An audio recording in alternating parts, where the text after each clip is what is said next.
نصلي ونسلم على رسوله الكريم وعلى آله وأصحابه أجمعين بسم الله الرحمن الرحیم۔ حضرت محمد چار بھتیجوں کی شہادت کے بعد فرزان عبداللہ بن جعفر طیار حضرت محمد امام علی مقام کے حقیقی بھانجوں حضرت سیدنا زینب کے جگر کے ٹکڑوں کی باری آئی۔ چمن زہرا کے جنتی پھولوں نے آگے بڑھ کر عرض کی، مامو جان، ہمیں بھی نثار ہونے کی اجازت مرحمت ہو۔ امام پاک نے فرمایا، نہیں، تمہیں اجازت نہیں، میں تمہیں اس لیے اپنے ساتھ نہیں لایا تھا، تم اپنی ماں کے پاس رہو۔ محمد نے کہا، مامو، حضور اماں جان کا بھی یہی حکم ہے، دیکھو وہ میرے سامنے کھڑی ہیں۔ امام پاک نے اپنی بہن سیدہ زینب کی طرف دیکھ کر کہا، میری بہن، کچھ خیال کرو، مجھ پر صدموں کے پہاڑ نہ توڑو، میں کن آنکھوں سے ان پھول جیسے بچوں کو سینوں سے تیر اور نیزے پار ہوتے دیکھوں گا۔ سیدہ زینب کہہ رہی تھی، بھیا، میرے پیارے بھیا، کیا اپنی بہن کا یہ حقیر ہدیہ قبول نہیں کرو گے؟ اگر تم نے میرا یہ ہدیہ قبول نہ کیا تو میں اپنی ماں فاطمہ زہرا کو کیا جواب دوں گی جب وہ پوچھیں گی، بیٹی، تم نے اس وقت کیا نظر پیش کی تھی جب شہزادہ سرور کونین کے حضور جانو کی ہدیے پیش ہو رہے تھے؟ میرے یہ دو فرزند اللہ کی راہ میں قربان۔ اس کے بعد سیدہ زینب کی ہچکیاں بند گئیں۔ امام پاک نے اشک بار آنکھوں سے اپنی بہن کو دیکھا، دل پارا پارا ہو گیا، دونوں بھانجوں کو سینے سے لگایا اور رخصت کر دیا۔ ماں دیکھ رہی تھی کہ میری آنکھوں کے تارے ہمیشہ ہمیشہ کے لیے یزیدی بادلوں میں روپوش ہونے جا رہے ہیں۔ ان کے جاتے ہی دشمن پر بھیڑیوں کی طرح ٹوٹ پڑیں گے، ان کو چیر پھاڑ کر رکھ دیں گے۔ مگر اس صبر والی ماں نے اپنے دل پر ہاتھ رکھا اور آسمان کی طرف منہ کر کے کہا، اللہ، جو تیری رضا وہ ہماری رضا۔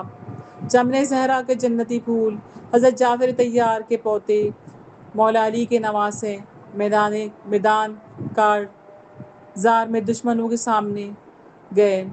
پھر ان دونوں بھائیوں نے شجاعت کے جوہر دکھائے اور صفوف اعدام میں ہلچل برپا ہو گئی۔ آخرش بہت سے یزیدیوں کو مارتے اور کاٹتے ہوئے خود بھی دشمن کے نیزوں اور تلواروں کا نشانہ بن کر بہشت بری میں جا پہنچے۔ حضرت کو عبداللہ بن قتبہ طائی نے اور حضرت محمد عامر کو بن نہشل نے شہید کیا۔ امام پاک کے رفقا ان کی نعش اٹھا کر لے گئے اور خیمے کے پاس لا کر رکھ دیا۔ اتنے میں سیدہ زینب بھی آ گئیں۔ حضرت امام علی مقام نے فرمایا، لو بہن، تمہاری قربانی بھی منظور ہو گئی، آؤ اپنے شہیدوں کی زیارت کر لو۔ ماں نے جب اپنے فرزندوں کی کٹی ہوئی لاشوں کو دیکھا تو لاشوں کے اوپر گر گئیں اور واری صدقے ہوتے ہوئے کہا، اے کاش تمہاری جگہ تمہاری ماں ہوتی۔ حضرت عباس علمدار، ایک ایک عزیز کا بچھڑنا امام پاک کے لیے اس قدر روح فرساں تھا کہ آپ زانوائے غم پر سر رکھ کر خاک کربلا پر بیٹھ جاتے۔ وہ کبھی آسمان کی طرف نگاہ کر کے اپنے وقت شہادت کی باقی ماندہ گھڑیاں گنتے رہے، کبھی درد سیدہ مغموم و مظلوم عورتوں کی طرف نگاہ حسرت فرماتے۔ بس ایک شہزادہ علی اکبر جلو میں ہے اور ایک قوت بازو عباس علمدار سامنے ہے۔ اب امام مظلوم کی کمر ٹوٹنے کا وقت قریب آ رہا تھا۔ ظلم و ستم کے پہاڑ ٹوٹنے والے ہیں، اس لیے انتہائی صبر و ضبط کی طلب میں جبین عاجزی جھکائے ہوئے اپنے خالق و مالک سے عرض کر رہے ہیں۔ اپنا سر سجدے میں ہے اور خالق سے راز و نیاز کی منزلیں طے کر کے بلند ہوئی تو حضرت عباس علمدار نے عرض کی، آقا، اب تو غلاموں میں کفش بردار کے سوا کوئی اور باقی نہیں رہا۔ بچوں کے دل، جوانوں کا جہاد، بوڑھوں کے کمزور ہاتھوں سے چلتی ہوئی تلواریں دیکھی، اور جس سے اب تک سوائے علم بلند رکھنے کی اور کوئی کارگزاری نہیں ہوئی، وہ آپ کا یہ غلام عباس ہے۔ نور دیدہ بطول اب تو خون رگیں توڑ کر راہ جاں میں بہہ جانے کی حسرت میں سرگرم ہے۔ عذرائے کرم، مجھے بھی اجازت دے کر میری قسمت کا ستارہ بھی چمکا دیجیے۔ صبر و رضا کے پیکر امام پاک نے اپنے بھائی کا سر سینے سے لگایا، آنکھوں سے کچھ محبت اور کچھ درد و غم کے آنسو موتیوں کی شکار میں رخساروں پر چمکتے ہوئے بہنے لگے۔ دیر تک سینے سے لگانے کے بعد فرمایا کیا کروں، مشیت الہی میں چارہ نہیں، راضی برضا ہوں، لیکن ساقی کوثر کے لال بچوں کی پیاس ان کی ماؤں کے صبر کو ہلا رہی ہے، وہ پیاس کے عالم میں سخت بے قرار ہے، ان کی بے قراری ان کی ماؤں کے لیے ناقابل برداشت ہو گئی ہے۔ یہ سنتے ہی عباس نامدار خیمے کی طرف چلے، داخل ہوتے ہی حضرت سکینہ اور علی اصغر کی پیاس کی تشنگی کا وہ عالم دیکھ کر تڑپ گئے۔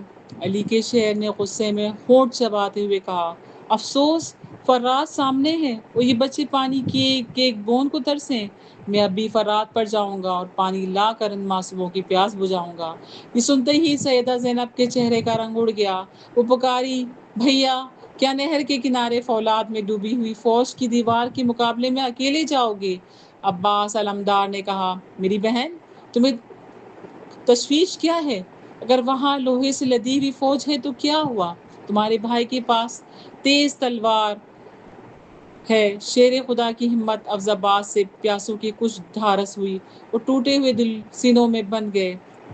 مشکیزہ شانے پر لٹکایا اور نہر کی طرف چلے۔ دشمن حائل ہوئے تو آپ نے فرمایا، اے کوفیوں، شامیوں، اللہ سے ڈرو، رسول صلی اللہ علیہ وسلم سے شرماؤ۔ تم نے فرزند رسول کو بلایا، پھر ان سے بے وفائی کی اور دشمنوں سے مل کر ان کا پانی بند کر دیا۔ ان کے رشتہ دار عزیز کے سر کاٹے، رسول زادیوں اور چھوٹے چھوٹے بچوں کو ایک ایک بوند پانی کے لیے ترسا رہا ہے۔ دیکھو ابھی توبہ کا دروازہ تم میں سے کھلا ہے، اب بھی وقت ہے، ظلم و ستم اور فرزند رسول کی قتل سے باز آ جاؤ۔ لشکری اشقیا میں شمر، ذیل جوش، شبس بن ربیع، حجر ابن الحجازی تینوں نے سامنے آ کر کہا، اگر تمام روئے زمین پانی ہو جائے تو پھر بھی ہم لوگ تمہیں پانی کا ایک قطرہ نہ لینے دیں گے۔ یہ سنتے ہی حیدر کے شیر کو جلال آ گیا، انہوں نے ایک نعرہ شیرانہ کیا اور فرمایا کہ یہ سر کٹ سکتا ہے لیکن فاسق و فاجر کے سامنے جھک نہیں سکتا۔ یہ فرما کر تلوار آبدار کے ساتھ ان پر ٹوٹ پڑے۔ آپ کا حملہ کیا تھا؟ قہر خدا تھا جو یزیدیوں پر نازل ہو گیا تھا۔ گھوڑے بدکنے لگے، سواروں کے ہاتھ سے تلواریں چھوٹنے لگیں، بزدل فراری ہرنوں کی طرح بھاگے اور آپ کو مارتے اور کاٹتے ہوئے نہر کے قریب پہنچے۔ نہر پر سینکڑوں مسلح سپاہی بطور پہرہ دار مقرر تھے، وہ آپ کے سامنے لوہے کی تلوار بن گئے۔ آپ نے ان سے فرمایا، تم لوگ مسلمان ہو یا کافر؟ انہوں نے کہا، مسلمان۔ آپ نے فرمایا، کیا تمہاری مسلمانی یہی ہے کہ فرات سے چرند و پرند سیراب ہوں اور رسول اللہ صلی اللہ علیہ وسلم کے بیٹیاں اور شیرخوار بچے ایک ایک بوند پانی کو ترسے؟ میں نے اپنی آنکھوں سے ان کو پیاس سے نڈھال ہوتے دیکھا ہے۔ آپ ان سے یہ گفتگو کر رہے تھے، ادھر سے یزیدی فوج کے سپاہی امیر لشکر عمرو بن سعد کا حکم لے کر پہنچ گئے اور نہر پر متعین سپاہیوں سے کہا، امیر لشکر کا حکم ہے کہ پانی کی بوند بھی خیمہ حسین تک نہ پہنچنے پائے۔ یہ حکم سن کر لشکر یزید نے نیزے تان لیے۔ شیر خدا کے شیر نے ایک جست لگائی، سفیدہ کو چیرتے ہوئے گھوڑے آگے بڑھایا اور فرات میں داخل کر دیا۔ جیسے ہی آپ فرات پہنچے، دریائے فرات پہنچے، وہاں پہ ایک چولو پانی کا اپنی پیاس بجھانے کے لیا تو اچانک سے پیاس بجھانے کے نہیں والے تھے کہ انہیں حضرت بی بی سکینہ کی پیاس یاد آئی، معصوم علی اصغر کی پیاس بجھانا یاد آئی، پہلے ان کی پیاس بجھاؤں گا۔ حضرت عباس نے مشک بھری، پھر بائیں شانے پر ڈال کر باہر نکلے۔ چاروں طرف سے قل ہوا کہ اگر یہ مشک خیمہ حسین تک پہنچ گئی تو ساری محنت بیکار ہو جائے گی، اس کا راستہ روکو، اس نے مشک چھین لو، پانی بہا دو۔ ادھر سقائے اہل بیت کو پوری کوشش یہ تھی کسی طرح یہ مشک پیاسوں کے خیمے تک پہنچ جائے۔ آپ چاہتے تھے کہ گھوڑا اڑا کے خیمے تک پہنچا جائیں، مگر سامنے سے کئی سو تیر مشک کا رخ کیے نظر آئے۔ آپ مشک کی حفاظت میں ایک طرف ہٹ گئے، یہاں تک کہ فوج کے دوسری سمت سے اس قدر قریب ہو گئے کہ اب دونوں طرف سے گھر گئے۔ جب اپنے آپ کو دشمن کے گھیرے میں دیکھا تو بپرے شیر کی طرح حملہ کیا، صفوف اعداء میں کھلبلی مچا دی، لاش پر لاش گرنے لگی، خون کی روح بہنے شروع ہو گئی۔ شیر خدا کے لخت جگر نے میدان کربلا میں ثابت کر دیا کہ میرے بازوؤں میں قوت حیدری اور رگوں میں خون علی ہے۔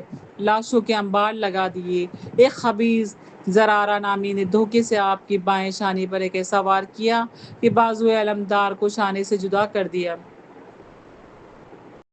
آپ نے مشق فوراً داہنے شانے پر لٹکا لی اور اسی ہاتھ سے تلوار بھی چلاتے رہے، لیکن اب نہ وہ طاقت تھی نہ ایک ہاتھ سے دو کام انجام پا سکتے تھے۔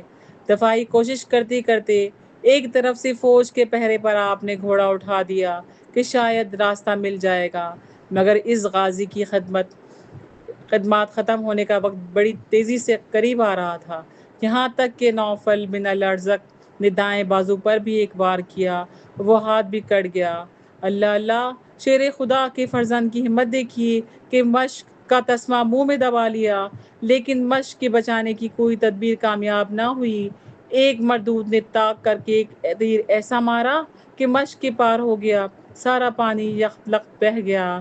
عرب کی شجاعت کو بٹا لگانے والے نامردوں نے دیکھا کہ اب مجاہد بے دست و بازو ہیں، اس لیے چاروں طرف سے آپ پر ٹوٹ پڑے اور زخموں سے چور چور کر دیا۔ ایک ظالم نے سر پر ایک گرز ایسا مارا کہ آپ یہ کہتے ہوئے یا آقا ادرکنی، بھائی جان مجھے پکڑنا، گھوڑے سے گر پڑے۔ جو ہی امام پاک نے اپنے بھائی کی آواز سنی، دوڑ کر تشریف لائے۔